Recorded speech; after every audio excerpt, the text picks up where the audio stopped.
Aloha, dans cette vidéo, je vais vous parler de 8 règles de savoir-vivre lorsque l'on reçoit et lorsque l'on est maîtresse de maison au 19e et 20e siècle.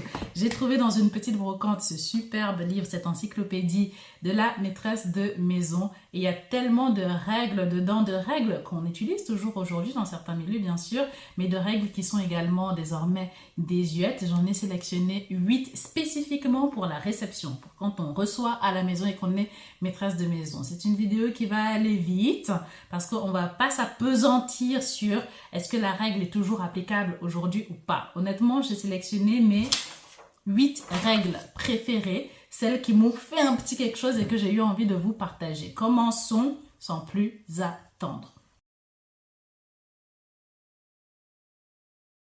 Première règle, on ne se confond pas en excuses lorsque on a fait une petite erreur. Que ce soit parce qu'on manque de personnel ou parce que le plat est légèrement raté ou parce qu'on a renversé un verre d'eau ou un verre de vin. Une fois suffit, on demande pardon une fois, on n'est pas obligé de revenir dessus encore et encore et encore, sachant que de toute façon, ça ne va rien ni changer.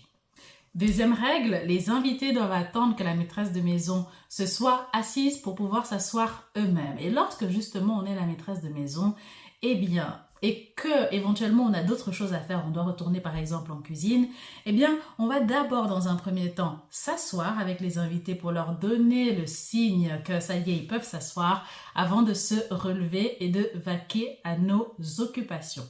Troisième règle, on doit être attentive aux détails, attentive à tout et surtout à tous.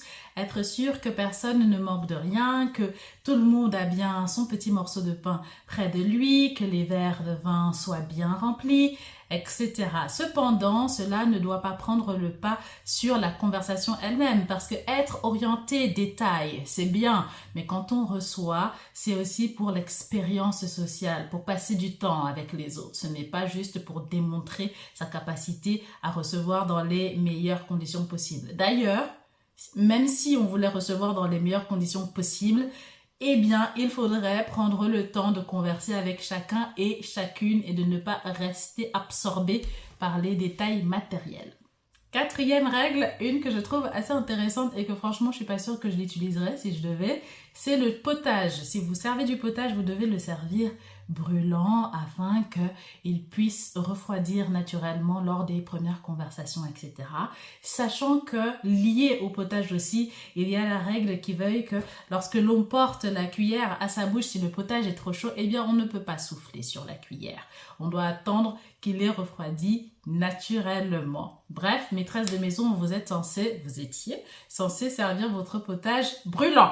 Cinquième règle, et ça je trouve qu'aujourd'hui on peut l'appliquer, c'est on doit proposer à ses invités les meilleurs morceaux. Mais vous le savez, lorsqu'on est invité, on n'est pas censé aller chercher au plus loin le meilleur morceau sur le plat, n'est-ce pas? Donc c'est à vous, maîtresse de maison, de disposer de manière intelligente les meilleurs morceaux éventuellement sur les bords, pour que ces meilleurs morceaux soient plus facilement accessibles à vos invités lorsque le plat va tourner et donc qu'il n'ait pas besoin d'aller chercher à gauche et à droite, ou en tout cas qu'il n'ait pas besoin de se contenter de mauvais morceaux.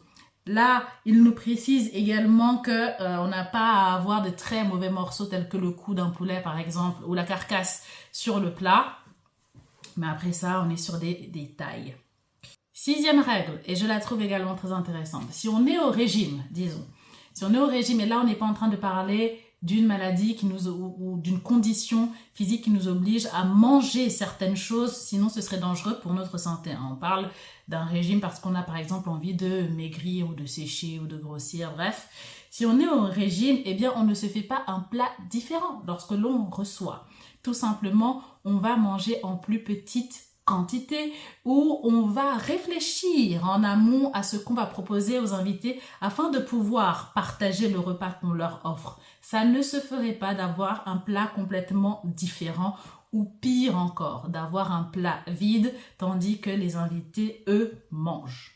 Septième règle, qui sert quoi? Alors déjà, sur la table, la maîtresse de maison s'assure qu'il y a toujours un broc, une carafe d'eau accessible et remplie sur la table. L'eau, les invités vont se servir eux-mêmes, tandis que le vin, c'est normalement le maître de maison qui est censé le servir. Vous vous en doutez, à l'époque, l'eau et le vin ne portaient pas, et toujours aujourd'hui d'ailleurs, la même signification, le même poids social. On élabore sur une boisson universelle qui devrait être accessible à tous, et puis de l'autre côté, on est sur une boisson qui est quand même un petit peu plus chère, etc. Donc, il va y avoir un décorum, il va y avoir un rituel différent pour chaque boisson. Les invités se servent de l'eau tout seuls. On fait en sorte qu'il y en ait toujours d'accessible sur la table, de manière à ce qu'ils n'aient même pas à devoir demander et donc couper les conversations pour être servis en eau, tandis que c'est le maître de maison. Pourquoi le maître et pas la maîtresse? Parce que tout simplement à cette époque-là, on était dans des sociétés patriarcales, hein, je vous apprends rien. Et donc, bon bah voilà, c'était la tâche du maître de maison, celui qui était censé avoir la connaissance sur le vin, etc., qui allait justement servir ses invités. Enfin, dernière règle, c'est la maîtresse de maison qui, encore une fois, donne le signal de départ sur la fin du repas. C'est donc elle qui va poser sa serviette sur le côté et se lever en premier pour que les autres invités puissent en faire de même. Et je trouve que c'est une très bonne règle pour clôturer cette vidéo. Petit disclaimer, bien sûr, il ne s'agit pas de règles à appliquer strictement aujourd'hui encore. Non seulement, comme je vous l'ai dit, il s'agit ici d'une encyclopédie pour les femmes du 19e, 20e siècle. Donc, ce n'est pas nécessairement applicable à nous aujourd'hui, mais en plus, j'imagine qu'elle-même n'allait pas nécessairement appliquer absolument strictement toutes les règles que l'on trouve dans cette encyclopédie. Si cette vidéo vous a plu, n'hésitez pas à me le dire. Franchement, on pourrait en faire une vingtaine de vidéos parce que vraiment c'est découpé par domaine et il y en a tellement. Il y a la santé, l'argent, les réceptions, les loisirs, bref, je me ferai un plaisir de vous en parler. D'ici là, je vous fais des gros bisous, à bientôt.